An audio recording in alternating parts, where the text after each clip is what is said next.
Kita nyo yung mga G-Falls nating pullets? Ang gaganda po talaga. Dahil dyan, nabigyan agad tayo ng regalo.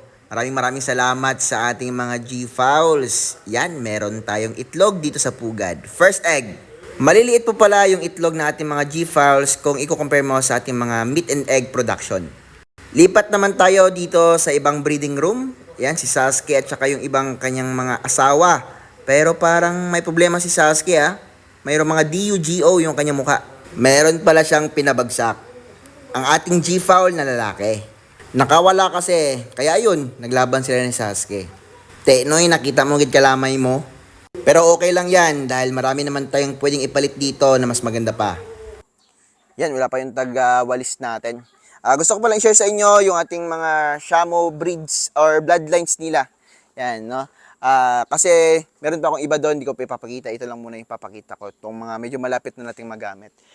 Meron tayo dito si Sasuke, no? Pinaparis po yan sa ating... Sasuke po pala is Dumpo. Yan. Yung isang babae natin na puti, no? Si Quattro yan dati, nung nasa kwarto-kwarto pa siya. Si Quattro is Dumpo. Yan. PB line naman itong bago nating hen. Yan, si Uno. Si Uno po pala ay na-sold out po, no? Maraming salamat sa bumili kay Uno. Yan. Kasi marami na rin akong bloodline ni Uno. Gusto ko naman ipares siya sa Dumpo. So, yung bago na yan, yung anak ni Uno is anak ni Avatar. Si Avatar po ay PB line at si Uno naman ay PB line. Yan. No? So, ito po yung ating mga breeds dito. Yan, Dumpo, PB line. Yan. Ito yung breeding natin ngayon. Malalaki kasi din po yung Dumpo and malalaki din po yung PB line. Yan. So, ito naman ay Aspodumpo. Bata pa kasi ito. Pinapalakad-lakad ko dito. Pero balik na naman yan sa kulungan mamaya para kumain. And mag-stay siya for how many days na naman doon. Tapos baba na naman. Ito yung mga nakakulong natin. Nakakulong nga. Yan, nasa breeding pen. Yan. So, gusto ko yung ipakita muna sa inyo yung Dumbo. Yan. So, Dumbo, ano yung pinagkaiba nila? Same lang sila na pinanggalingan, pero iba-iba na yung mga hens or brood cocks na ginamit sa kanila. No? Kasi nga, medyo mataas na rin na proseso. Pero itong pinagkuhanan ko kasi ng Dumbo is direct talaga dun sa nagpasikat ng Dumbo. No? Isa sa nagpasikat ng Dumbo, yan, Balinciamo. Yan, doon ako kumuha. No? From Bukidnon. Yan, Valencia, Bukidnon. Dito naman sa ating isa, no, ay PB line. No? Anak po to ni Avatar and ni Uno. Yan. So, mapapansin niyo po, no, hindi po yan patag yung yung lupa, no. At hindi ko po iniinat. So, ito po yung mga sizes nila. Ito ay nasa mga 5 months old mahigit na. Yan, no. Ito naman yung ating Dumbo na stag. Yan. No, ito mga pullets pa to, no, mga virgin pa yan. Yan, ito yung Dumbo natin. Yan. Medyo malamig kasi kaya hindi masyadong pula yung kanilang mukha and kanina pa sila dito sa square pen, no. Hapon na kasi, anong oras na? 4:52. Yan. Doon naman sa kabila yung ating pure PB line, no. So direct to kay Amber. Yan, kay Sir Amber. No? So, dun to galing sa kanya siya nag-breed nito. And sisiyo to kinuha ko. At yung ibang kapatid niya, no, is na-sold out. Siya lang kasi yung pinatira ko dahil sobrang naganda na ako sa kanyang height. Yan. No? At syempre, hindi din mawawala sa atin yung King Arthur line. So, ito, bata pa to. Sobrang ganda. And yung pasyon kasi talaga ng mga ganitong lahi, mga sikat na bloodline ay sobrang mamahal, no? Umaabot ng 5,000 pesos. Yan. Kanawayon do. Parang napakagandang kanawayon, no? Yan, no? Batang-bata pa po to, nasa mga nasa 3 months na siguro, no? Yan, matangkad. Dahil nga hindi din basta-basta tong bloodline na to. Yan. Yung kinagandaan lang dito sa mga ganitong klaseng manok, may mga bumibili talaga at talagang kapag binilhan ka, no, one time, big time, dahil nga mahal yung presyo. Sa ibang breeders, no, nakadepende kasi yan. Dito sa akin, standard lang. 2.5 per month old nila. And sa iba naman, no, sa mga ugat-ugat ka bibili, mahal-mahal yun. Nasa mga umaabot ng 5,000 pesos kada month old. Yan, no, ganyan kamamahal itong breed na to, yung mga bloodline na to. Depende naman yan sa inyo, no, kasi kung may budget ka naman, makakabili ka. Yan. Pero kung walang budget, yan, ipon-ipon lang muna, no? Kasi kung gusto niyo talaga itong manok na to, bloodline na to, makakuha talaga kayo. No? Walang imposible. Yan. Kasi ako dati, nangarap lang din ako, no, na magakuha ng ganitong bloodline. And yun, nakakuha din tayo. Yan. No? So, show type naman natin, depende yan. Di pa ako nagbebenta ng mga anak ng show type natin dahil pinaparami natin, no, to upgrade our Rhode Island Reds. Yan. So, ito lang muna yung setup. May gagawin akong vlog about sa mga sisiyo natin. Nagkaubusan yung sisiyo natin. Sobrang daming bumili dito. Yan, nagpapasalamat po ako sa mga buyers natin, no, from North Cotabato, taga Marbel, taga Coronadal, no. May mga taga Pulumulok din and taga Jensan na kumuha ng ating mga alagang manok, no. Yung isa taga Manila pa and umuwi sa Tampakan. Yan. Maraming salamat mga ka-native. Sana nag-enjoy kayo sa video na to. Bye-bye po.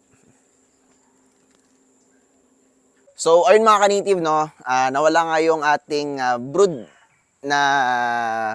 stag na G-fowl. Pero okay lang po yun dahil nga marami naman tayong pwedeng ipalit doon. May mga orders ako, no, from Pampanga. Kaya hintay-hintay na lang tayo. Yan, so ito yung itsura sa ating for meat and egg production ngayon. Yan, no? So, dito, umaarangkada na si Orochimaru. Kita nyo naman kung gaano katangkad, no? Si Orochimaru. Yan. Ang ating breeding pen number 4, ating mga Black Stolorps. Yan. So, dito din sa kabila, yung mga Rhode Island Reds natin. Yan. So, sa Rhode Island Reds natin, no, nag-maintenance tayo dito. Kasi may nakita ko dito, may namasa-masa yung kanyang mata. Yan. So, ayun, maintenance agad tayo. Yan. So, pinapakaan ko dito, syempre, sa ngayon, meron tayong Bipro 4000 and Gallimax 21. Yan, sa mga breeders natin, no, ito po yung ating pinapakain. So, about naman dito sa mga feeds na to, sobrang gaganda. Dahil nga, ang kanilang crude protein content dito sa Gallimax 21 is 17%. Crude fat nito, hindi siya dito sa likod meron. Yan, no? So, dito yung crude fat niya is 5%. Yan, crude fiber is 5% din. Yan. So, dito naman sa ating Bipro 4000, mas mataas yung protein content nito, 18%, no? And 4% yung crude fiber and crude fat nito. Yan. So, napakaganda ng mga feeds ito. Ito yung mga subok na subok kong feeds, no? Siyempre, kung wala ito sa lugar ninyo, itong Bipro feeds, dito kayo sa Gallimax 21. Pero kung wala din Gallimax 21 sa lugar ninyo, may Bipro naman, dito kayo sa Bipro 4000, no? They are not the same brand, pero sobrang napakaganda nila kapag ito yung pinag-pares natin. Yan. So, sa Agrivet naman natin, no, pwede nyo pong makita doon yung ating mga ginagawang feeds, mixed feeds natin. Yan. So, dito sa kabila, no, ang ating incubators, no, meron natin yung mga incubators pala natin, marami ng laman kasi nga nagsistart na rin tayong mag-incubate. Nung paglipat ko kasi, no, ay medyo natagalan ako sa pag-load. Yan, dahil nga yung manok natin ay na-stress din po sa biyahe. Yan. So ito, dalawang incubator yung gumagana na ngayon. Tatlong batch. Yan, tatlong batch ito. So kada batch ito ay naglo-load ako ng 150 to 200 eggs lang. So medyo mababa pa yon. And yung mapipisa lang doon is nasa 85 to 95%. Yan. So, dahil din po yan sa napakagandang incubator natin. Yan. Budiks, tatak budiks yan. At syempre dito sa mga ginagamit natin mga apparatus like hygrometers. So, sa hygrometers po pala, mabibili nyo po ito sa Shopee. Dito kasi ma-identify nyo, wala pang linis yung ating incubator. Linisan ko lang yung mga ka-native. Ang importante naman sa loob kasi minsan na maalikabok talaga kasi nga walang pangharang dito sa ating incubator. Gusto ko kasi fresh talaga yung ating incubatoran kasi minsan may halimbawa malansa yung pag-hatch na. Yan, gusto ko fresh palagi yung air dito sa loob. Yan, no? So, yung ating hygrometer ay may humidity, no? Ilang percent yan at temperature sa taas. So, meron din pong analog niyan. Mas mahal lang tong analog, no? Matagal kasi itong masira, matibay siya, no? At mas accurate siya kumpara doon sa ating tawag nito, digital. Yan. So itong analog natin na hygrometer, dito sa baba yung temperature, dito naman sa taas, no, ay yung humidity. Yan.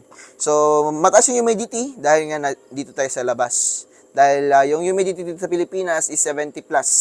Yan, ito 75 oh. Pag nasa loob naman, enclosed space siya, ibig sabihin, iba naman yung temperature and humidity sa loob. No? So, ganyan lang po kadali. No? Once again, about sa temperature and humidity, may vlog tayo about nito. Paki-research na lang ninyo. No? Ibang video na naman yun, ibang usapin na naman yun. Yan. So, bulb lang po yung gamit natin and tubig. Yan. At bawas, dagdag lang tayo para sa control. No, bawas and dagdag lang tayo sa tubig para makontrol natin yung humidity. Ganyan lang po kadali. Yun, napakakulit nating manok.